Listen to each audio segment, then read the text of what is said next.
What's up, YouTube? Gonna do a discussion today. This is the 4 yo-yos new players should avoid.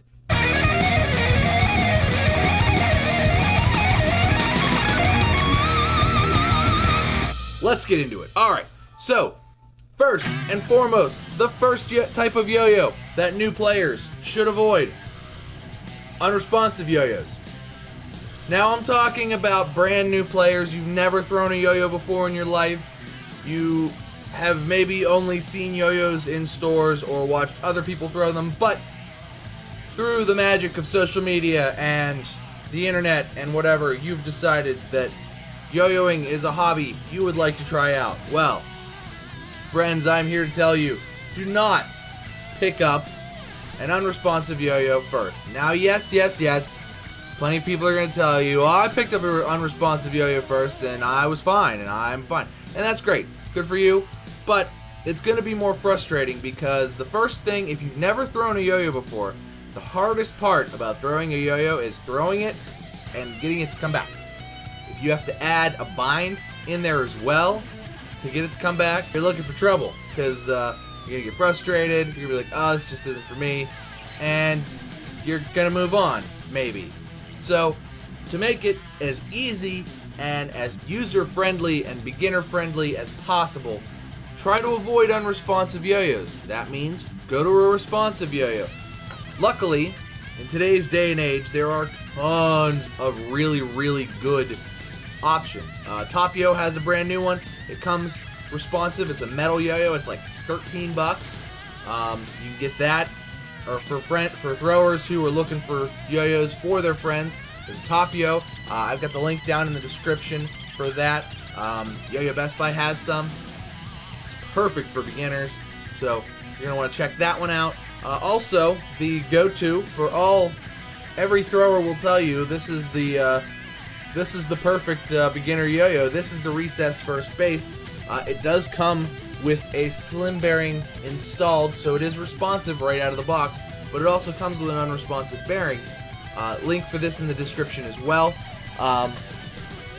Definitely something to check out because it's going to make starting a lot easier, and then when you're ready to go unresponsive, you pop out the bearing, pop out the slim bearing, put in the full-size center track bearing, fully unresponsive, and actually a pretty fun, good yo-yo. Not a yo-yo you're going to outgrow. It's a yo-yo that you're going to want to hang around on and, carry around with you and have fun with because it's a fun yo-yo. It's a good yo-yo. So that's the first one. Don't start unresponsive.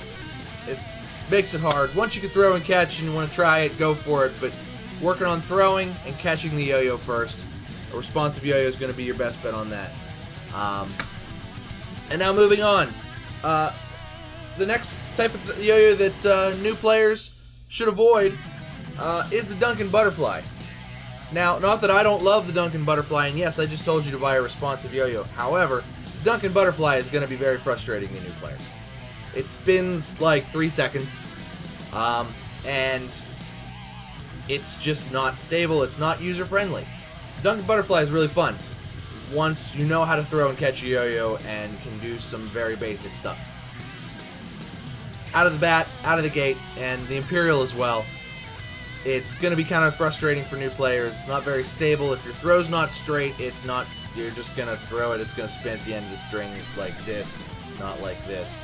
And you're not going to have fun with it. And this is a toy, you want to have fun with it, right? So I would say if it's your first yo-yo ever, to go ahead and avoid the fixed axle Duncan Butterfly. Now, that's not to say that retail stores don't carry yo-yos that would be good for you. My personal recommendation for your first yo-yo, especially if you're just going to pick it up at a retail store, Target has the Butterfly XT, and I have different caps in mine, but Target has the Butterfly XT. It's $5. These are like $3.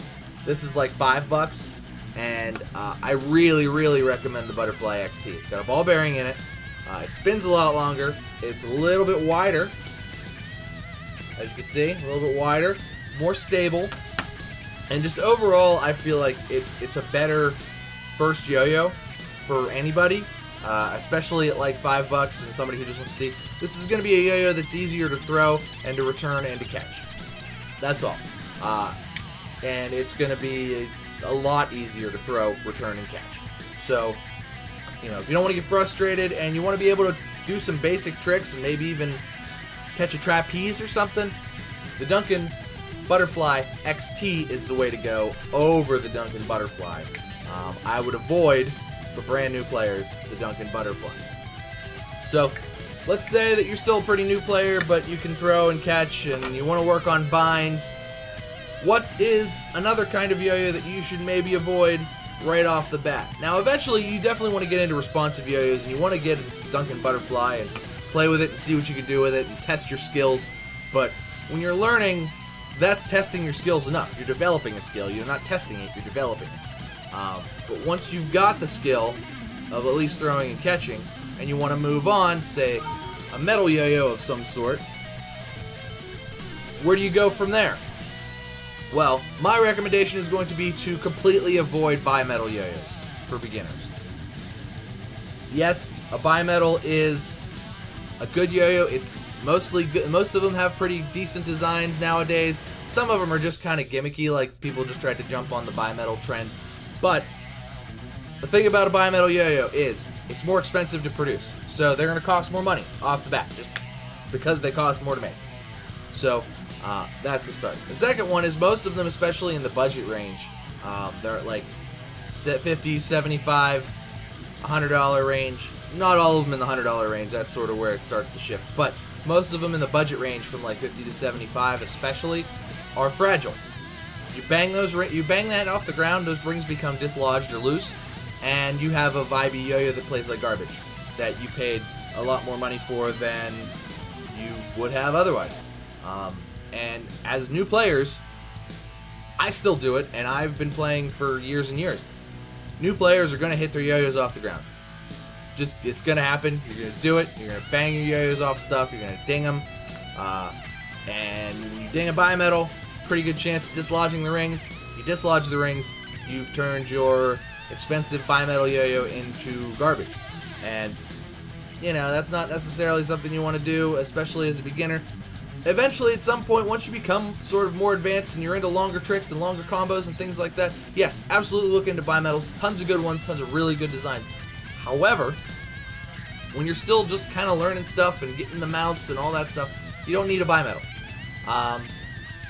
It's not going to serve you any better than, say, a $45 Recess Joyride. And Recess Joyride's actually a really good yo-yo, because if you start out with the Recess First Base, the Joyride is basically just the metal version of the First Base. And I'm going to be doing a review of the Recess Joyride here this week as well. But you just want to start out with something kind of budget metally. $45-ish, $35, something like that is sort of where the budget metal category comes in. They're all very decent yo-yos, durable yo-yos that don't have a ton of like gimmicks or anything, that are meant to be your next step from your beginner first base to your first foray into metal yo-yos. Good performance, pretty solid price.